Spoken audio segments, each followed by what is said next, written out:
Yo, what's going on, guys? Welcome back to another video. So it is now time for me to reveal part 2 of my top 50 players in the entire NHL. We're doing 11 through 25. We did 26 through 30 in the last part. Go check it out. And I gotta admit something. I messed up, hand up, in that first video. I forgot about Victor Hedman somehow. He checks in at number 38. As a result, Anthony Cirelli slides out of the top 50. So, yeah, if you see on my Instagram that Anthony Cirelli's not there and Victor Hedman's there out of nowhere, that happened. I forgot that. I do not think I have any omissions remaining within this top 25. I've double, triple checked. But yeah, we're going to go through 11 through 25 today. And I just want to say, like, with the tiers, I mentioned in the first part, I think 32 is Nico Hischier. All the way to the honorable mentions were kind of interchangeable. Then I think at 31, it jumps up a tier to Tage Thompson. I know that might be a little bit controversial. I really like Tage Thompson. But yeah, I think then we go from 20 to 31 is kind of the same tier. You could interchange it as you want. Then we got 16 through 19 in this, I think, is kind of the same tier. And then 11 through 15, and honestly, it might even bleed into the top 10, but we're not getting into the top 10, is kind of the tiers when we're looking at it. But yeah, let's get into it. And of course, you didn't watch the first part, not solely based on the season. The season definitely means most, around like 50%. Last season, I'd say like 38 to 42%. And then prior years, if guys had monster years 3-4 seasons ago and have like an established track record, that means that factors in like 8 to 12%, I'd say. But yeah, let's get into it. And up first, we got Sebastian Aho. Plays in Carolina, so doesn't have the most gaudy offense point totals. Last year actually was pretty impressive numbers. 36 goals, 53 assists, 89 points in 78 games. He checked in at number like 21, 22 on my list last year. This year, a little bit of a down year offensively for Sebastian Aho. Carolina on the whole is just a weaker team because they lost so much this offseason, but still around point per game. Still very good both ways of the ice. The best player on the Carolina Hurricanes, who have consistently been a high-level player, and Sebastian Aho has a lot to do with that. Again, not the most sexiest player in the NHL in terms of highlight reel goals and offensive point totals, but I do think that he is one of the best players in the entire NHL, and as a result, he gets number 25. Number 24, Miro Heiskanen. The offensive point totals have definitely not been there this season. My hair is all over the place this year for Miro Heiskanen with only 20 points in 44 games, and it has been sliding down. He had 73 back 2 seasons ago, then 54 in 71 games last year. But yeah, he's still one of the best defensive number ones, arguably the best defensive number one that plays 23-plus minutes a night for the Dallas Stars. Dallas Stars have had so much playoff success the last 2 years of making back-to-back Western Conference Finals, massively in part because of Miro Heiskanen. The underlying offensive numbers are still pretty promising for Heiskanen. I think he's going to turn it around. And again, some of Dallas's other top dogs like Jason Robertson and Roope Hintz also have not been producing at a high level. I'm not worried about Miro Heiskanen. He's the prototypical 6'2", smooth skating, two-way guy. And again, that defensive impact cannot be understated with a guy like Miro Heiskanen. William Nylander, Willie Styles, checks in at number 23. Last year had that big career year. This year proving, while his contract isn't a steal by any stretch at $11.5 million, that he's probably going to be worth it for definitely the first 4 years of this deal, considering he is such a good goal-scoring, speedy winger. 26 goals in 46 games. This year, only 20 assists, which is a little bit concerning, but I still think Nylander is one of the better offensive wingers in the entire NHL, and now that we have 3 years ago, he had like 87 points. Last year was sniffing 100, and this year might go for like 45, 50 goals. You got to respect William Nylander as a damn good player in the NHL. Mark Stone, number 22. I got killed last year for saying that he was a top 30 player. I had him at like 26th ahead of JT Miller. People call me absolutely insane. How's that aging? How's that, especially with JT Miller? How is that aging? You look at Mark Stone, even in prior years, he had been a consistent point per game Selke level defenseman, or Selke level forward, Selke level defensively. This year, the offense has been so impressive, 39 points in 30 games. So yeah, when you're in the top 5 percentile in terms of defensive numbers as well as offensive numbers, you're going to be a top 25 player in the entire NHL. And just the actual, not even the expected goals, the actual goals, he's a plus 20 in 30 goals right now when he's on the ice. Vegas has been one of the best teams. So they're just period one of the best teams in the NHL. But with Mark Stone, he elevates this team a decent amount. Artemi Panarin, 21. Last year, Artemi Panarin was a top 6, top 7 player in the entire NHL after a bit of a down year in 2023 where he's still at 92 points. But yeah, last year was that one-man offense for the New York Rangers. They had other pieces, but he was the star with 49 goals, 71 assists, 120 points. This year, kind of looking like that 2023 form. He came out of the gates firing like last year with 10 goals, 11 assists, 21 points in 13 games, but has slowed down a decent amount as the Rangers struggle. He hasn't been as bad as Zibanejad or Kreider, don't get me wrong, but he has not been playing to the level that we expect from him in order for the Rangers to be an actual contender. He has just 9 goals, 17 assists, 26 points in his last 29 games. Still very good, don't get me wrong, but I think he needs to slip a little bit, especially considering he is 33 years old, so maybe there is some regression. Maybe he is closer to the player that he was in 2023, and 2022 was just that magical year for the New York Rangers. Peter Laviolette's first year, we see with Laviolette, his first years are usually fantastic or early on, and then teams figure him out. But Artemi Panarin, still a very, very good offensive player.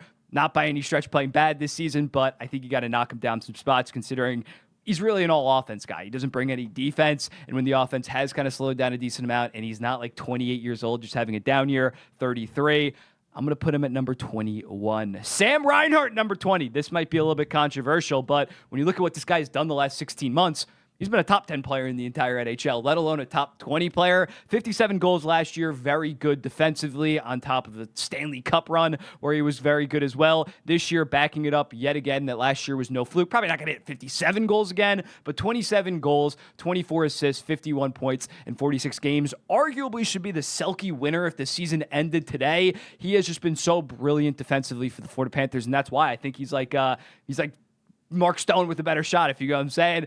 And when looking at him, it's not like the physical tools that really wow you in terms of skating, shot, speed.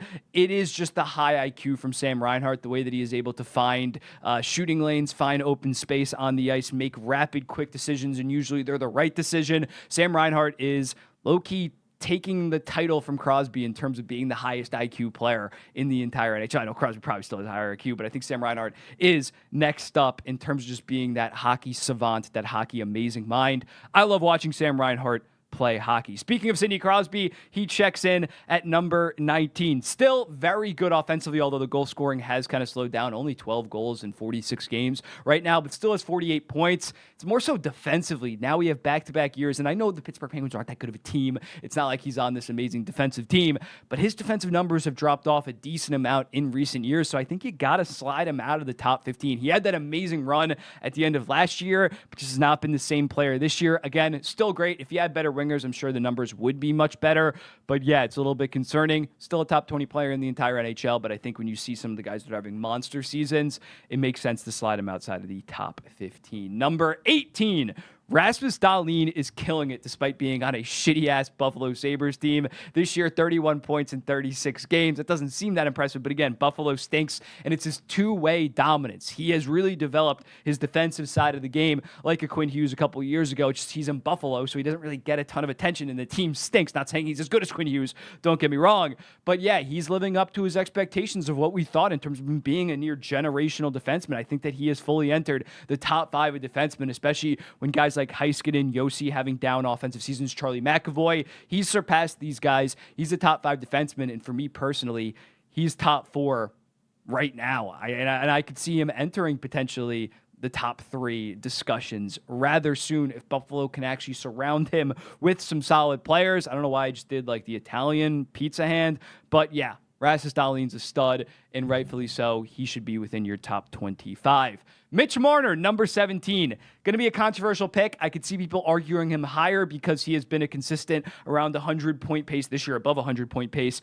Very good defensive guy the last couple of years, but I also understand that the playoffs have been so shit where if you don't have him in your top 20, I can see where you're coming from. And come playoff time, you might not be in my top 20. I kind of split the difference, went down the middle, went with 17. Austin Matthews out this season. He sometimes gets called an Austin Matthews merchant. I disagree with that, obviously, and he really proved it this year because when Matthews is struggling with injury, he has 62 points in 46 games as well as being very good defensively. Prior years, again, he's been top 15 in the regular season. Will it translate to the playoffs? What kind of contract is he going to get? I don't know, but I think number 17 is a pretty solid spot for Mitch Marner. Basically, the exact opposite can be said for Matthew Tkachuk. 2023, he did have that insane regular season with 109 points, was a Hart finalist, but the last 2 years have not really been that impressive. Last year, he was very good in the back half of the year, but only finished with like 88 points. This year, around point per game. But come playoff time, there's very few players, point blank period, that you would rather have on your team than Matthew Tkachuk as that ideal power forward that's willing to do the greasiest things, what it takes to win, as shown by the Florida Panthers. Ever since he got there, they've made back-to-back Stanley Cups and won one. And yeah, I still think maybe he's just coasting the regular season. I don't know, because we've seen him. He had back-to-back 100-point seasons in Calgary, then Florida. He's more focused on the playoffs, I guess. I could see you having him higher here, but I do think you got to factor in the playoffs, or the regular season, the last 2 years, and even in the playoffs. He was very good for them, but Alexander Barkov was the best player on that team. He was more so on the tier with Reinhart and Verhaeghe, who are also great players. But yeah, I'm going to go with number 16 for Matthew Tkachuk. But again, he's probably, come playoff time, he'd be in my top 10, if that makes sense. Next up, David Pastrnak. Interesting selection here. I didn't know what to do this year. It's probably been like outside of the top 25, outside of the top 30, but the resume is so impressive considering the prior 2 years. He put up 54 goal, 58 assists, 112 point pace. This year, only 28 goals, 28 assists for 48 points in 46 games. Boston, I'm not saying he is not the reason why the Boston Bruins are struggling right now. He's still pretty productive, but even in prior years with like Pavel Zacha and Charlie Coyle as his number one center, he has been far more productive. He will easily jump back into the top 12 with a very productive back half of the year, getting the Boston Bruins into the playoffs. But yeah, for a guy that has been the one-man offense the last couple of years, it has definitely been a little bit underwhelming of a season for David Pastrnak. Adam Fox checks in at number 14. If you've been following me for a while, you know I hate the Rangers. I don't even like Adam Fox that much, like considering he wanted out from Calgary, then wanted out from Carolina. But I go to bat for this guy. I tend to glaze and defend this guy. And yeah, not having the most impressive season compared to the prior 3 or 4 years where he was dominant both ways of the ice, no doubt top 3 defenseman in the entire NHL. He's still been good. I still think he's the no doubt number 3 defenseman in the entire NHL. Ryan Lindgren is dragging him down most of the season. He's like the worst defenseman that makes over $2 million in the NHL. But Fox still has a 48% expected goals percentage with him this season. But when he's been with Miller, an actual somewhat competent guy, I don't even think Miller's that good. They have a 67% expected goals percentage. That's tops in the entire NHL among defenseman pairs with at least 250 minutes. 64% goals percentage if you don't just want to go off the expected goals. So yeah, he hasn't been as dominant defensively as years past. I'd give you that. And the offensive point totals have not been there. 34 points in 44 games. But the underlying numbers are still fantastic. I still think that he is one of the best defensemen in the entire NHL. If the Rangers get back on track, he'll be in discussions for the potential number 1 defenseman in the entire NHL. I agree right now. He is the clear-cut number 3. Hughes and Makar are playing better right now. But again, what this guy has done since his Norris win back in 2021, you really can't argue that another guy is ahead of him as of right now. In my opinion, unless you're solely going off this season, Adam Fox, very good. Kind of gets overhated. Next up, Braden Point. When looking at him this year, monster goal scoring season, 26 goals, 22 assists, 48 points in 38 games. Yes, he plays with Kucherov, but it's definitely more of a 1A, 1B than, say, some kind of carrying. And in the prior seasons, 46 goals, 44 assists last year for 90 points, 51 goals the prior season before that. Just a great 2A, number 1 center, has won Stanley Cups on the Tampa Bay Lightning. Not much to discuss. I think everybody agrees. Braden Point, absolute stud. Jack Eichel, number 12, finally looking like he's going to have that 95-plus point season. Probably not going to be in Hart discussions, and rightfully so, especially because the goal scoring is a little bit down, but he's shooting 8%. But yeah, he has 54 points in 43 games right now. Best player on the Vegas Golden Knights, MVP of the Vegas Golden Knights right now, who are second in the entire Western Conference. And any playoff doubts that people had about him were completely shut up in 2023. And on top of 2024, he's probably the best player for the Dallas Stars, for the Vegas Golden Knights against the Dallas Stars, had 3 goals, 4 assists for 7 points, has come a long way defensively in his game to now I think you got to have him within your top 15, and I got him at number 12. And then number 11, Mikko Rantanen. The dude is a monster, or a moose as they call him, 6'4", skates like the wind, very skilled, wicked shot, 25 goals, 37 assists, 62 points in 46 games right now. Plays with Nathan MacKinnon, but has been very productive without Nathan MacKinnon in prior seasons, well above a point per game when MacKinnon is out. 100-plus point seasons the last 2 years, including a 55-goal season. And yeah, although I don't think that they should give him $14 million, he's playing like a $14 million player this season. Contract year might just be an insane contract year, but he has had prior 100-point seasons, and as a result, He gets the spot at number 11. Not that good defensively, but the offense is just so impressive that it overshadows everything and makes him worth 13, probably 13.5. They should settle on like 13.1, 13.2 in my opinion. But yeah, Mikko Rantanen, 11th best player in the NHL. Let me know in the comments what do you think. Let's run through it again. Aho, Heiskanen, Nylander, Stone, Panarin, Reinhart, Crosby, Dahlin, Marner, Kachuk, Pasternak, Fox, Point, Eichel, Rantanen. Let me know in the comments. What do you think about this? You could probably imagine who is within the top 10. Predict the order of the top 10. How do you think I'm going to have it? I think it's not going to be like, you should definitely watch a video, but it's not going to be like that shocking. I'd say the order that I have it in, you could probably predict what it's going to look like. But yeah, we're going to have that probably. I'll probably post it tomorrow, definitely by Sunday. But let me know in the comments. What do you think? I'll be seeing the next one. Peace.